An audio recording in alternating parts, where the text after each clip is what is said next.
Here we go on a Friday that will include Hall of Fame coach Jimmy Johnson and Blazing 5 live in Los Angeles. This is The Herd. Wherever you may be and however you may be listening, Fox Sports Radio right here on FS1. 1 hour from now, our Blazing 5. It is the biggest NFL weekend by far. We have classic rivalries, Rams, Niners, Browns, Steelers.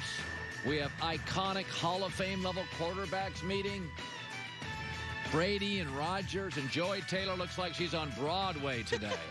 Look at Joy Taylor. Oh, my God. I feel like this is a Friday dress. It is. It's like a New Year's dress. It is Uptown Joy Taylor. The truth is, it was stretchy, and I didn't feel like being uncomfortable. You do not look like a Pittsburgh girl this morning. It's great to have you in. So I just want to talk about two games to start. The two biggest games of the weekend to me, the two I can't wait to watch. These are 5 soup games. I want to start with the Tampa Bay, Green Bay, Tom Brady against Aaron Rodgers. So change is really hard. Most Americans, they do studies on this, don't want to change. We like habits. Most Americans have jobs they have conquered, they have figured out, and they're not challenged. But the money's okay, and change stinks. You got to move offices, move bosses, change cultures, change cities. So most people in their lives stay in jobs that are beneath them. They're no longer challenged by. They're certainly smart enough. People are certainly capable, but change is hard. And Tom Brady not only left a job he had kind of mastered, but the best system in the league, and he chose Tampa. Largely loose, not buttoned up, dysfunctional organization. And he knew it was hard. He knew it was a new system. And he knew they lacked discipline. And he knew Bruce Arians wasn't Bill Belichick. But I think it's been harder than Tom thought. Because Joy and I were on the news back in like March or April when the story broke. In fact, we broke it, Tom, to the Buccaneers. And we thought COVID would be done by June or July. And it's still a pandemic, and the numbers are rising. And Tom Brady thought he was going to get an OTA. He thought he was going to get a preseason. He thought most of his young players don't get hurt as much. They'd always be available.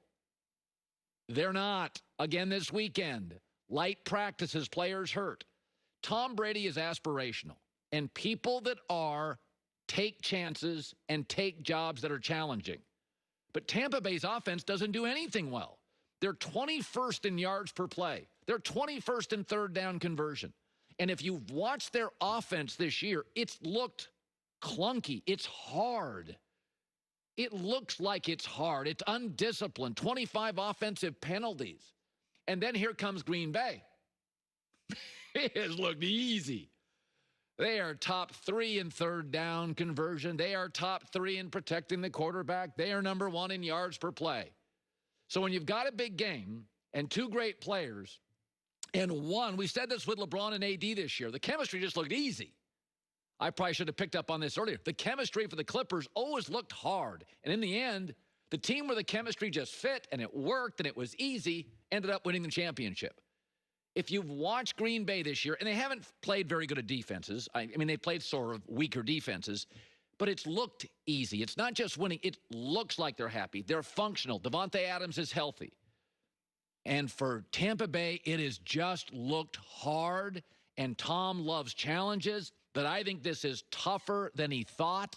The injuries, no OTAs, no preseason, lack of discipline has been alarming. And Brady talks about facing Aaron, who always makes it look so smooth. I think there's a lot to like about his play and his ability to pass football. He's, I think everybody always is pretty much in awe of how he makes it look so easy.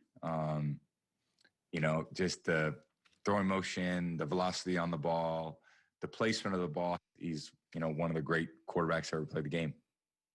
Tom needs for Aaron Rodgers to not make it look easy. This game could be a blowout. It is all the Fox promos are Aaron against Tom. No, it's really Aaron Rodgers against Tampa Bay's defense.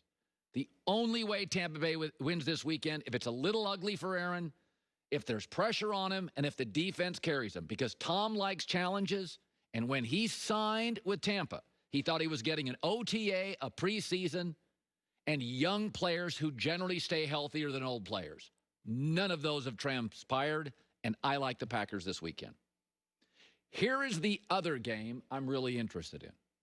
Cleveland, this is the best they've been since Belichick. And they face the Steelers. And teams and coaches tell you what they think of their quarterbacks by what they allow them to do. Mike Zimmer does not allow Kirk Cousins to do much. He's telling you what he thinks of Kirk Cousins. And Kevin Stefanski is telling you what he thinks of Baker Mayfield. They are number one in running the football. And secondly, multiple times this year on big plays offensively, they've let receivers throw the ball downfield. He's telling you he doesn't trust Baker Mayfield to carry them. And why should he? After all these games this year, 5 games, we have a pattern. Game 1, they let Baker throw 37 times. They were blown out. Games 2, 3, and 4, they allowed him to throw 23, 23, and 30. They looked good in all of them. Last week, they threw a lot in the second half, 37 attempts, and Baker almost blew it. That should have been a blowout and not competitive. Kevin Stefanski is telling you what he thinks of Baker. He's limited. Pro Football Focus has him rated as the second lowest graded offensive starter for the Cleveland Browns. Only a rookie left tackle who's a poor run blocker is lower. And Greg Cosell came on this week and said, despite the glossy 4-1 record, here's what the film says on Baker. I quite honestly don't believe Baker Mayfield has played that well. I think Baker is playing a little fast, both mentally and physically. I think he needs to slow down his entire process. He's a very talented kid. I think he's got a really good arm. We've seen him be exceedingly accurate throughout his career at times. But I think that for them to get to where they believe, I'm sure they can get to, he's going to have to play a lot better than he's playing now. And what do the Pittsburgh Steelers do really well? They make you play fast. They've got the best pass rush. They lead the NFL in sacks with 20 and hits with 70. And they're going to make Baker Mayfield play very, very fast. And PFF and Greg Cosell and people that look at film tell you when he plays fast, he's not very good. That's why Stefanski has the Browns as the #1 run ratio team in the league and why he is this year more than once asked his wide receivers to make big throws downfield in big spots of games. Coaches tell you what they think of their players by what they allow them to do and not allow them to do. Stefanski, ideally against Pittsburgh, would love to run the ball 30 to 45 times.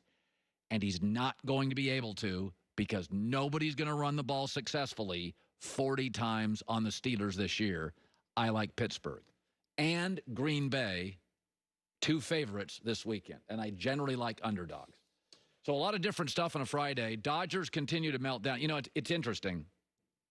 Here in Los Angeles, where Joy and I live, Broadway star Joy Taylor, that we've had a lot of successful teams lately. The Lakers won the championship. The Clippers were very good. Outside of the hockey team in this town, everybody's kind of winning, and the Dodgers are. But, you know, it's interesting with winning is that Clayton Kershaw, who is beloved in Los Angeles, again last night melted down. And it was fascinating to watch Dodger fans fight amongst themselves last night. He never gets support from the offense. He never gets support from the manager. They didn't pull him fast enough. Here's all I know. His regular season ERA, 2.4. His postseason ERA, closer to 4.4. That's the data. You can keep arguing about it, but we have seen this in the NBA and we see it with baseball. Some people are built for regular season. Some people slightly unravel in the postseason. Westbrook, we've seen that. Harden. Clayton Kershaw is not the same pitcher in the postseason. That is indisputable. He's just not. Coming up next, though, there is a rumor out there. And when you start to see rumors, and it's not just, hey, this might happen, they start to mention players that could be part of a trade, then there's something to it. Chris Paul to the Lakers. We'll discuss that. Blazing 5, top of next hour. Albert Breer talking football, too, this hour. You want a 12-ounce ribeye, you don't buy the entire cow. You want to go on a flight, you don't buy the entire row. Why are you paying for unlimited data for your cell phone when you're only using 2 gigs? And that's what the big carriers hook you with, AT&T, Verizon, T-Mobile, that you're paying obscene monthly fees and charges for data you're never going to need and perks you'll never use. Pure Talk USA is great. Don't have to change your phone or your number. It only charges you for the data you need. On the exact same towers, you get the same great coverage. Unlimited talk and unlimited text and just 2 gigs of data, but it's $20 a month. Unlimited talk, unlimited text, 2 gigs of data. That's it. $20 a month. And how about this? Even more savings. If you get your phone and you dial pound 250 and say Colin Coward, dial pound 250 and say my name, Colin Coward, that'll save you 50% more on your first month. Unlimited talk and text plus 2 gigs of data, just $20 a month. Pure Talk USA, simply smarter.